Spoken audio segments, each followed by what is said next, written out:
Yes, everyone. We're back with another episode. This week's episode might be a little bit different. Side note first, this is our 10th episode. So I just want to say thank you to everyone that's supported us so far, everyone that's liked, comment, subscribed. We really appreciate it. We do. Yes. And yeah, this week's episode actually is a weird one because I was planning on talking about it anyway. I wanted to touch on the subject of just like where our heads at and how's everyone doing well-being wise. And we was actually supposed to film this last week. And the week has just been crazy. We didn't end up filming it. We had a mad weekend, and then the week that's followed has just been crazy. Been even more mad. So I think it's probably the perfect time to do this because it's relevant. And we're due like a check-in as to where's everyone at. How's the everyone year treating doing? you? Yeah. Because do we really do this enough? Like, do you really have enough conversations with your friends or your family about like having a frank conversation about where's your head at, like how are you feeling? I personally do. I'm quite expressive when it comes to like my feelings and stuff, but I don't know if I'd say I'm more talk about how I feel and situations that are going on, because that's my way of that's like kind of therapy to me. Talking about how I feel. I don't know how I would manage if I didn't talk to people. You guys know what I'm like anyway. Like I have to talk about my problems. Guys, I know it's 3 o'clock in the morning, but I have to make my mind.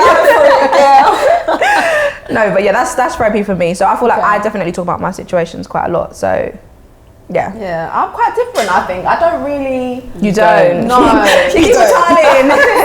You know what it is with me? I'm not... And I was having this conversation with Lola the other day, because we were speaking and I'm just like, I wish I was more vocal or expressive, but I don't know what it is. I just don't find comfort in venting. Like, if something is wrong with me, like, I just want a solution. I don't want to keep, not that venting is bad, because I think venting is healthy and it's normal and you should be venting, like when you have your close people, whether it's a friend or, you know, your sister or whoever, like venting to people, I think you should feel comfortable to do it at least. Yeah, and like you said, it gives you a release to talk it through. Like me, I've always had this thing like, does it make you feel like you're dwelling or something? Almost. On the situation. Like, what are you gaining from it? Yeah, and I just feel like I'm being a moany bitch. Like, instead of go out and find the solution, I'm here chatting shit about it. Like, I know that it's not, that's a wrong mentality, but I'm working on it. People massively give you different views or perspectives on the situation. Yeah. That's the healthy thing about venting, is that sometimes you might look at a situation and someone can give you a total different view. Do you know what I mean? True. And you can check yourself on things that you're doing wrong in life. And someone can put, do you know what, for me, it's not even like, because I'm a talker, I like to talk. Okay, yeah. Most of the time. But when you feel like get out, when I'm going through it, like if I'm really feeling like down and out, I don't really feel. I like to talk about things once I've overcome it. Okay. So when I'm actually in it and it's hard and I'm thinking, like I'm actually gonna get through. Like it's it's a lot right now. I'm feeling it. Okay, where we at with it? Yeah. And so I will keep it in that instance unless somebody asks me. Like if someone asks me, what's going on?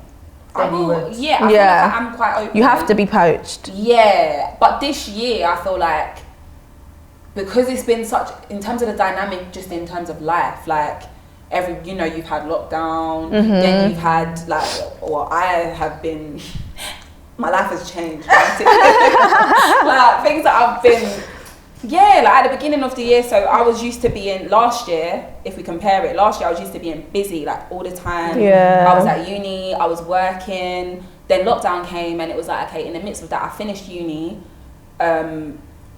finished my dissertation, all of that.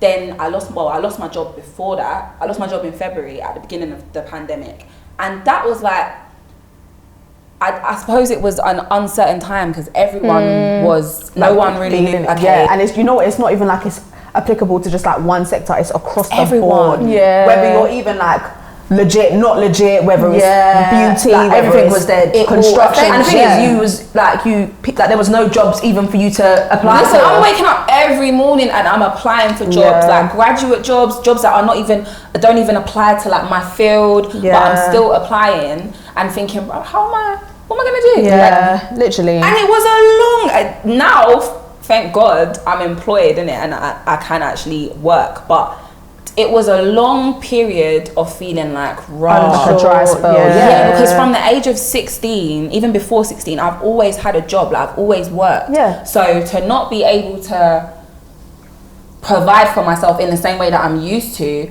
was hard. How did it make you feel? Like, I'm jobless. Do you know what? It made me. It was like a reality check, innit? Because it's just like, okay, humble yourself. Because quite humbling. Like I've always been used to. I've had a lot of jobs.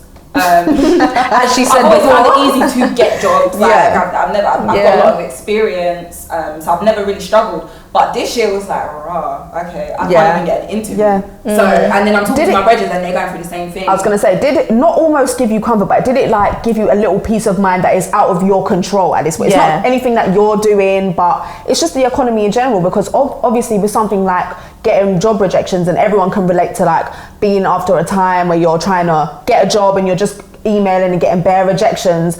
Did it give you a little peace of mind to know like, okay, cool, this is actually something that is out of my control, it's not your and fault. something that I can't, control. I mean, basically. it was like, okay, you ain't got a job either. My friends are like, I left my job, but it's just, it didn't.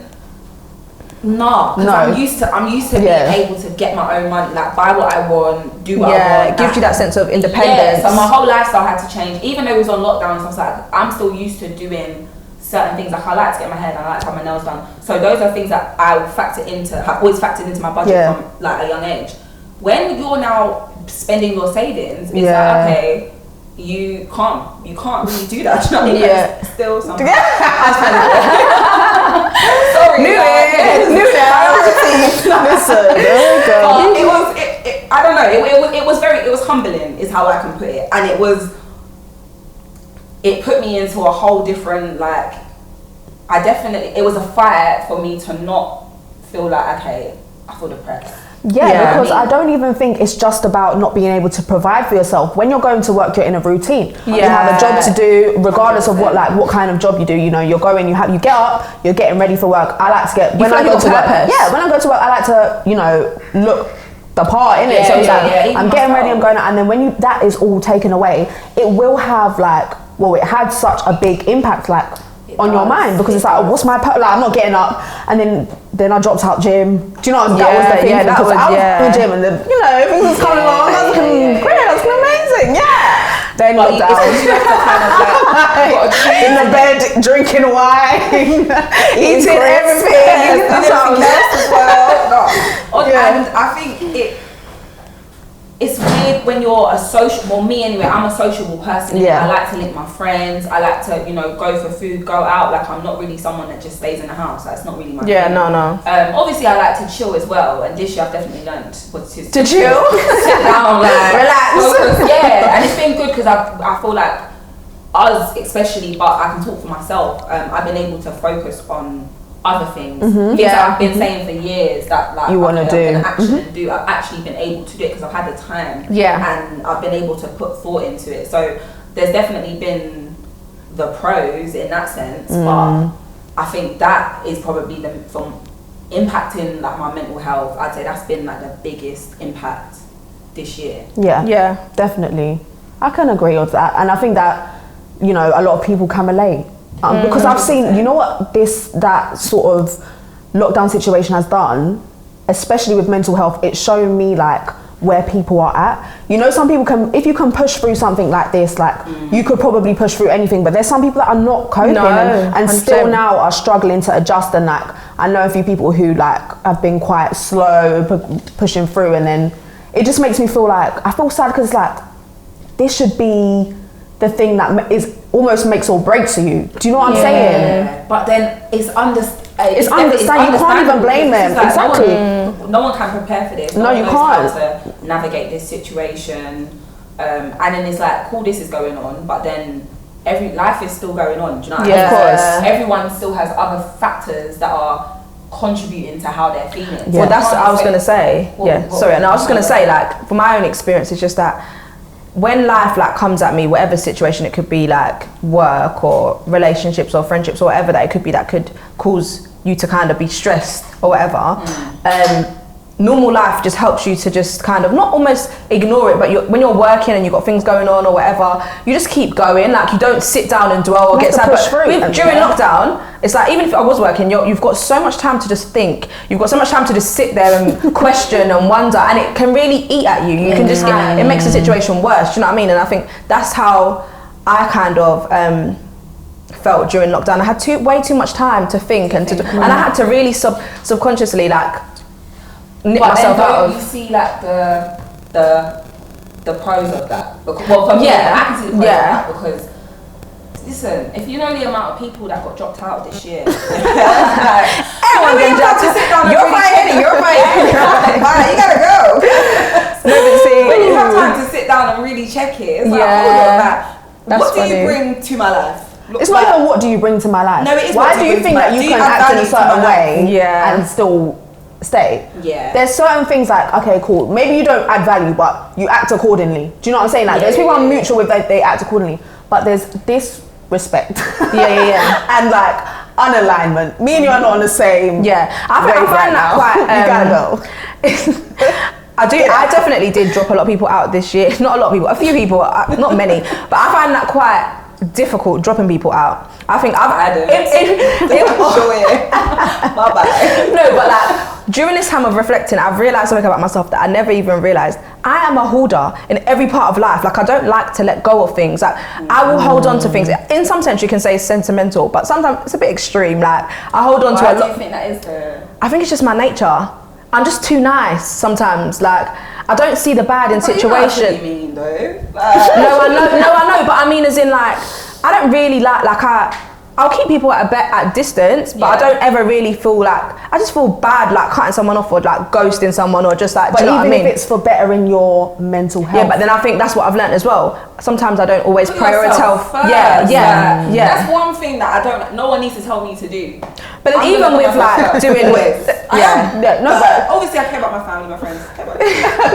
You still put yourself first. If you are not making me happy, if you make me feel bad about myself, if you're not lifting me up, I'll drop you. But then I think as well that ties in, because I had a conversation with a friend actually, who was doing her own like business venture, started like probably last year, kind of beginning of this year, just like how we kind of started the podcast and stuff. And they put up something in their snap like along the lines of, you realize people's true colours when you try and do like your own business. Like, who's really got you? You get more love from people and it was mad awakening, because even I could relate to that, like with the podcast and stuff. Like, you expect kind of people to, and I think that was when I started to realise, okay, some people have to go, because you're not even rating what's going on here or really supporting. But going back to energy, I feel like I understand what they're saying with that, but with the energy, when I'm just focusing on things in the moment for my own mental health, when somebody around me like has a draining energy or a bad energy, it brings me down. 100%. And it brings 100%. my mental state down. So I feel like in order for me to be somewhere where I'm comfortable and I'm okay with myself and okay with what's going on, I need to get rid of the draining energy around me. Yeah. Do you know what I'm saying? Yeah. So even sometimes it may hurt and nothing that like was meaningful when you cut it off is gonna be like, yeah, great, go away. It's gonna be painful. It's gonna be hurt. Like, it's gonna 100%. hurt. And it's uncomfortable. Yeah, I feel like you have to go through uncomfortable to shed that skin. Yeah, like, you do. I went through a period of like, it felt like, right, everyone's dropping out. Not everyone. Yeah. We're here. Several G's made it through. We're here. It's a vibe, but it definitely felt like, right, okay, let me just think about, maybe I'm the problem, because there's so many people that are dropping out. What is it? But then I think it was just growth, and I think I definitely have realised that. Not even realised because I've been knowing this, but it's further like cemented the fact that it doesn't matter, I think, how long you know someone or how like the experiences you've had with them, the memories and stuff. If at one point in your life you lot are not on the same frequency, it's not going to work. Or one person is going to feel hard done by it, because there's going to be one person that's going to be doing more in that sense. Whether that's friendship, relationship, family, that's how it gets. Yeah, and I've even noticed like what you said, you just can't, during this period, you just can't force things. No. There's timing, there's like, if things are just not meant to be, I mean, I know we've had another episode about if it don't flow, let it go, but seriously, friendships, everything, seriously, like, I noticed that, like, sometimes I might try and make something work that ain't meant to work, and you just learn the hard way that, like, you know. But sometimes I feel like you don't even need to have a conversation about it. I feel like sometimes when you naturally separate, like, that for me is the most telling thing, because it's like, we're not even forcing it. Like, when our paths are taking us naturally different places, you wouldn't feel to have a conversation. It depends on the person, obviously it depends on the situation, but sometimes I have had natural friendships where it's just been super out. Close, and it's not even fizzled out, it's just that you're doing your thing, I'm doing my thing, we're just going our separate ways. It's not a malice thing. When I see you, I'm cool, wagwan, but I'm not going to be calling you every day. I'm not going to be coming to sit down with you every day. I'm not, because it's natural, and there's no bad vibes. So what if it's, let me give you like a scenario. Oh, what God, if it's, Lord. No, not even, I'm curious, innit? What if it's a thing where you're very, you have a close friendship with someone, spend a lot of time with them, and then gradually, as you said, it just kind of fizzles out, or maybe it's like they're still trying to maintain that friendship, or they're still trying to take you or whatever, but you're just like, you know what, you've done something that I don't like, or I'm not feeling it. In that situation, something you said there is key. You've done something that I don't like. Yeah. If somebody has done something to me which I don't like, you know that I won't hesitate to voice it. Like, I'm like word vomit. So even like if I'm with you lot and it's like, you've done, I'm like, no, it's like, no. You know what I'm saying? I feel like we all have that open. Yeah. And I suppose it's just a respect thing. It is a respect thing. Yeah, of course. And I would feel fake if it was like, I felt like somebody close to me had wronged me and I didn't actually say anything. You obviously don't care. That to me is that is like fake, isn't it? Yeah, 100%. You can't be holding feelings and not. If it's not like they've done something to me, I can't lie. Like, I don't know if I would. I maybe if we were super close, I would perhaps maybe say, right, like, are you good? Is everything good? Yeah. But I probably wouldn't be. So you're not on a ghosting thing, like if you're ghosting is mad. Could you not ghost? It depends on the circumstance. I do ghost. What, your close brethren? Abby is the professional ghoster. I've deleted them now. If something's just funny, like, and I don't feel the vibe or whatever, it's just, I don't have time to explain. Some things don't deserve an explanation. Obviously, if it's a friendship of a long time or whatever, then fair enough. But I mean, if it's just somebody that you're just talking to and it's just like, do you know what, red flag, bad. I just delete. I don't even. Why do I have to have a conversation? But do you ever think about it from their perspective? Yeah. No, but have you ever been ghosted? No. You never been ghosted? No. Pick up yourself. I don't think I don't think I have. You've never been ghosted? Why are you saying it with doubt in your mind? No, I haven't. Most people have experience. I don't know. Maybe years ago, and it broke my heart. I can't lie. Like, and it wasn't even that deep. I've ghosted somebody rudely, like, for the first time quite recently, innit? But you know what it was? I couldn't face the conversation because I just felt like, and as I said to you lot, if I tried to explain this, I'm just gonna look like I'm reading you for filth, and I don't like this, and I don't like this, and I don't like this. It can shatter somebody. It could have shattered them. But sometimes ghosting is the best thing than having a conversation and breaking someone down. But you're sitting there saying you've never been ghosted. Maybe that's why you feel like that then, because if you've you need to feel it, because if you've experienced, not for me, I've ghosted. But I think in general, you always look at the other side of the other person. Yeah, because how you're supposed to live. Like, I don't. You can be selfish and put yourself first, but you still have to. I'll always consider how I'm gonna make someone else feel. I'm probably still gonna do it. Like, I know that when I ghost you, it's not gonna be nice, but.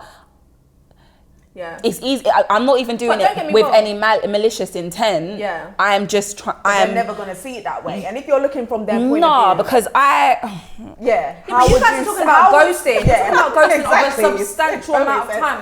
What do you mean a substantial? Ghosting is ghosting. I don't give a heck. When you're chatting to someone and then you decide, I'm blocking them. That's you ghosting them. Yeah.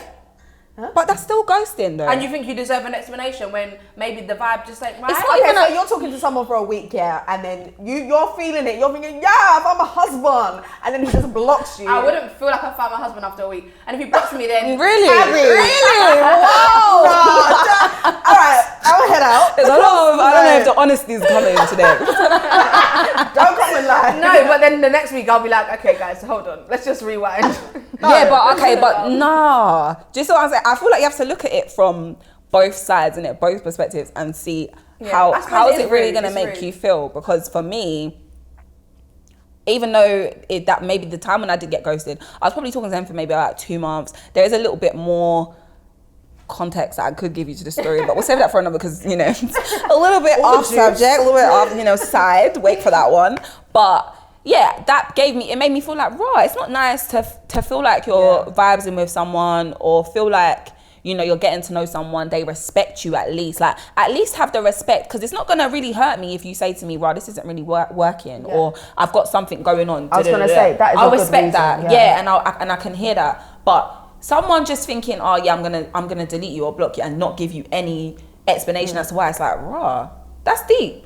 Because you're going to spend a lot of time thinking, even if you try not to, in the back of your mind, you're going to be thinking, "Wow, why did she cut me off? Why did he cut me off?" I've done. And I think, even going back to the subject of friends, if you wouldn't necessarily do that with someone that you considered your friend, then why are we comfortable doing it to anyone? Well, this is the thing though, isn't it? A lot of people have like rules and boundaries. Like, I feel like we subconsciously, or maybe even consciously, make these rules and boundaries to obviously protect our mental health. Yep. But it's when you start chopping and changing, and it's like, people don't see that you having one rule for one and one rule for another is why you can't be at peace. Because that's what I do sometimes. I've done that before. Do you know what? At least you're aware. No, but do you know what? Yeah. What are you doing to change it? Well, actually, this year, I actually talk on it, is I actually like spoke to somebody. Like, not. I don't think like, oh my gosh, I'm having a breakdown, but I actually took it out of my time to speak to somebody just about where my head's at, just life in general, and just and I learned so much about myself by doing that, and I think it's so healthy. How in like a counsellor, yeah, a counsellor, a counsellor, I would say. And what was it? Just a general like therapy, or was it? Yeah. It wasn't. Yeah, well, I think so. Yeah, we just spoke for like half an hour every couple of weeks, and I would just offload how I was feeling, what I was going through. Because at first I felt like I was quite anxious at the beginning of the year. Obviously, probably rightfully so with everything that was going on, but I was very anxious. And I started to feel like I just lost myself a bit. And I thought, let me just speak to somebody other than friends, or like, because I feel like sometimes when you speak to friends, maybe you're not being completely honest with yourself. Do you know what I mean? And when you hear something from a complete stranger, they just tell you something that do you know what I mean? Like, 100%. It hits you a bit different. Because some friends tiptoe around it. Or they tiptoe around. Yeah, I mean, you can. It's a touchy subject, like, and I think it's only in adulthood now, or like, as I'm coming more into myself, that I'm able to even, like, as I said before, I find it hard to speak on things when I'm actually experiencing it. And I'm a really emotional person, much to a lot of people are confused by that, because I feel like my exterior. Like I don't give off emotional vibes in it, and I'm strong and I can handle shit, but a lot of stuff does bother me. Of course. So I think I've learned how to, because I've had like therapy and counselling like as a team for us, depression that came off the back of a bereavement. So that was very specific, and that period of time was like, you're searching for, okay, how can I feel better in it? And at the time, I didn't find it helpful. I don't feel like I got a lot from it, because it was very fresh. I was young. I'm not even really understanding the emotions that I'm feeling. And I think it's only now that a lot of, like, I can go back on those things and reflect, and now I feel like, okay, I can definitely see the progress in it, in terms of, I understand that it's okay to feel a certain way, and express it. And that's the key thing that you just said there, was it's okay to feel a certain way. I think a lot of us, when we feel down or low, we make ourselves feel bad for feeling down or low. Like, I definitely do. Like, I feel bad that I feel bad. Do you know what I mean? And it's okay to have a down day, to feel low, or to be emotional. Like, not every day you're gonna wake up and be on 100. Do you know what I mean? But I think that's key during the lockdown period, because there was so many days where it just felt like each day was flowing into another, and do you know what I mean? And there was nothing to do. Can't see your friends, can't go out, so like you're just left there in that. And then it's like you see people, everyone else seeming like they've got it together. Everyone's baking and they're going to, they're working out, and I'm in my bed, like I might go and smoke a spliff, drink some wine. That was how I was coping. This is the thing about social media, like, and the effect with your mental health, because it's like, to some people it seems so perfect. Oh, how can you look at social media and feel away? How can you look at, but it's okay, people are living their lives on social media. People are, she looks great. She's been working out every day. She's coping all right. Yeah, she's okay, but really and truly, you don't know what the other person behind the screen or whatever is going through. And you're saying that you both seeked help. You don't know who has gone out and seeked help. And I saw the other day, young Philly on Twitter talking about he was going to seek help for his anxiety and stuff. And I'm guilty of it. I was thinking, raw. What? He's got mental health, got so happy and joyous. And I would have never ever looked at him and said like, oh, that is a person who suffers with anxiety, because you don't expect it. And then people probably looking at me thinking, oh yeah, she's great. Oh, she's living that's what I was gonna say. You know what I'm saying? People look at people and it's like, why do you expect people to look like what they're going through? I suppose that's, if you're someone maybe that you haven't really like felt it, or you haven't really felt low like that or whatever, then maybe you think, okay, every person that is depressed has to look a certain way, or you can still be great vibes and be depressed. Like, you know what I mean? You can step out of your house and put on you can, and I've been there, so I know it. But on the flip side, it's like now, I think we hear it so much. Like, we hear depression, we hear anxiety, we hear it. It's like, because people are trying to be more comfortable talking about it, they're kind of like buzzwords. So it's like, when does that kind of like downplay the people that are really suffering and really going through it? Like, is it something that you can? I think also the key is to like knowing, like, you can easily say, oh, I'm depressed or I'm anxious, but do you actually know what the symptoms are of anxiety, like educating yourself on Abby, I would have to disagree with you, because I don't feel like you can put those things into a box, and everybody's anxiety is going to be different to how that one person feels, and someone's depression is different. So you saying, oh, what are the symptoms? My personal opinion is, I don't truly believe that you need a diagnosis to say you are anxious or to say that you are depressed, because you know when something's off in your waters, and your family will know, like, raw, something is definitely. Not always though. Not always, but sometimes, innit? So I don't feel like you necessarily need like a doctor's diagnosis, but I think if you know more about anxiety and depression, then you'd know, does that fit? I'm not saying you have to have these exact symptoms, but you'd be, do you know what I mean? Like, youngsters probably walking around saying, oh, I'm anxious or whatever. They might not actually know what it is. Like, but then that's the danger with it, because it's like you might now ostracize someone, because it's like, okay, you're not sad enough for you to be depressed. Do you know what I mean? Like, so it's like, okay, I'm not gonna speak out, or I'm not gonna go and seek help, because it's a minor, because I am handling it different, and everyone's gonna handle it different. Some people, like, it's gonna cripple them and they ain't gonna leave the house. Some people are still gonna be getting on with their day to day. Like, they will find their vices, they will drink, they'll smoke, they'll take whatever drug works for them. Like, I don't know, but they're gonna, do you know what I mean? They're gonna navigate in other ways. So I think it's a spectrum in a sense, and I don't even like really I think, coming from the background that I come from, it was always, I was never really allowed to like be down or be depressed. Not even like, it's just like, is it a taboo? Yeah, kind of, I think and I think for most people from a black background can agree that it's not so much encouraged, like, in terms talking about it, or it's quite dismissive, like, no, you're not depressed, that you're being dramatic. 100%. I think that translates a lot into how I deal with my own mental health now, because like, growing up, it was never like, oh, let's talk about what's wrong. I just kind of managed myself from a youth, like, literally, I've managed myself from a youth. I pattern myself, you get me? Like, I didn't really have like siblings. I've got a brother. I didn't really have siblings, like, or like adapt, whatever. So I just always patterned myself and then kept going. Yeah. So I always that's just been my natural way. But I'm not saying it's the right way. Yeah. But when I look at where it's come from, I can definitely see that what you're saying. I think it is something that will be in your childhood and something that you probably grow with. But that shows growth for you to even reflect and pick that up. Do you know what I mean? This because a lot of people don't realize. So I need to be aware of these things because I wouldn't want my son to grow up and be suffering with his mental health and think, oh right, I can't even go to my mum because she's going to be she's going to dismiss you. Yeah. And it's, do you know what? It's a real thing because if you're like, it's weird because sometimes you get like the best of both worlds. Like on one day it's like cool, like you feel understood. So there's been times where I felt like I could talk to my mum and she'll get it, she'll understand it.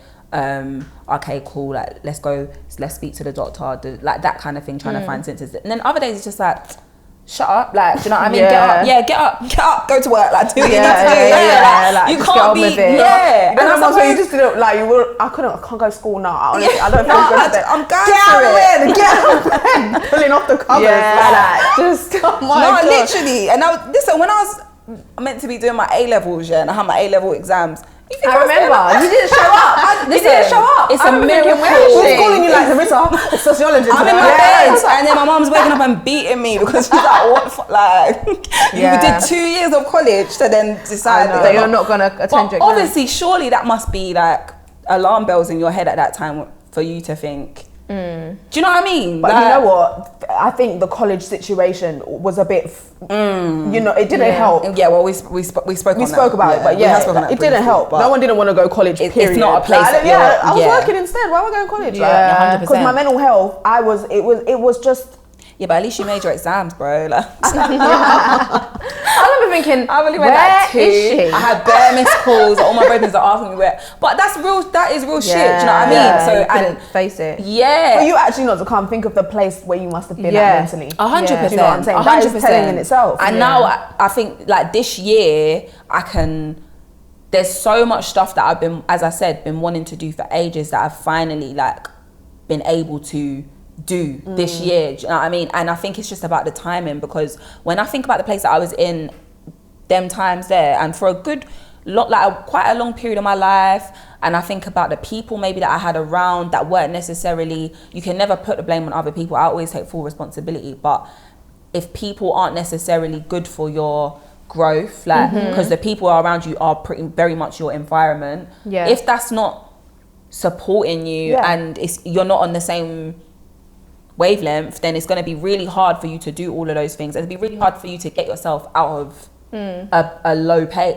or a bad place. Definitely. But off the back of that, I think you mentioned it earlier, but about energies, that's one thing I've really picked up in like this whole lockdown period, is the power of like what you put out into the universe, like manifesting, just being positive in general. Like during lockdown, when I was really like at probably a very low place, I remember I had the Secret, and I thought, the last time I read it, I just thought it was so repetitive. You know, it's quite it's so repetitive, isn't it? It is really repetitive, but then I thought, like, let me actually make a point of waking up and making a list of like at least 3 things. And at the beginning, I thought, what 3 things can I think of today that I'm grateful that I didn't say yesterday or the day before? But it's just like, you have to, it just really humbled me to realize you're forgetting that you've even got a roof over your head, or you've got this, or do you know what I mean? And these are the things that I think like really like resonated to me, and I think energy really matters. It's important. Definitely. I learned that but that's something I only recently probably discovered, I would say. I didn't really realize the power of the people that you keep around you, the things that from your experience in it, and growth, like growing as a person. And I think one thing that I always will keep in my mind, like in order to stay afloat and in order for me to not like sink back down to a low place, is just that there's always going to be somebody that is, you know, when you feel like you're going through it, and you probably are going through it, do you know what I mean? And you're rightful to feel like that. But there's always somebody that is going through a lot more. Like, and I see people that are in mad situations, people close to me, people not so close to me, and they're still pushing through, do you know what I mean? And they're happy and they're grateful for life and the opportunity to do what they want to do and do what they enjoy. So I think if you need to seek help, talk to someone, like anyone, even if you don't feel comfortable talking to someone that you know, just have that conversation. It's healthy as well. Like talking is healthy, even though it might not feel natural, or you know, it might make you feel like it's a weakness reaching out to somebody. But I generally think it is healthy. 100%. I think it's always better. A problem shared is a problem halved. I'm laughing because I'm just thinking in my head, like, I know what you mean, but it's just like, what the fuck is it gonna fix? I would still be in the same situation.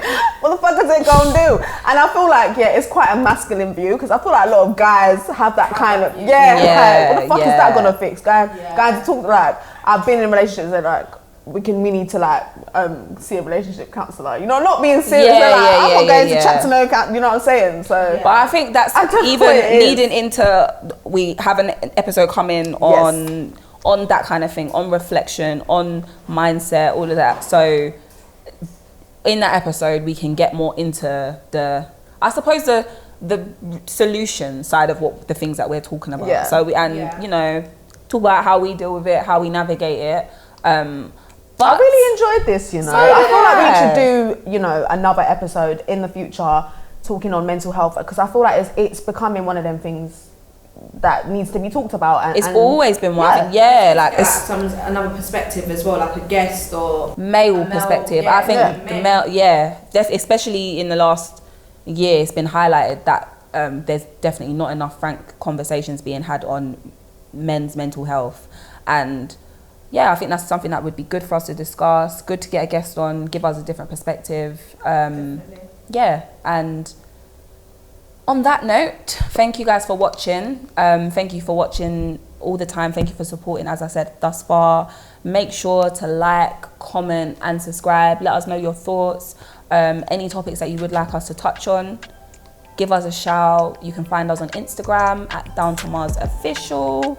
And all of our details will be up there somewhere. Below. Well, thank you.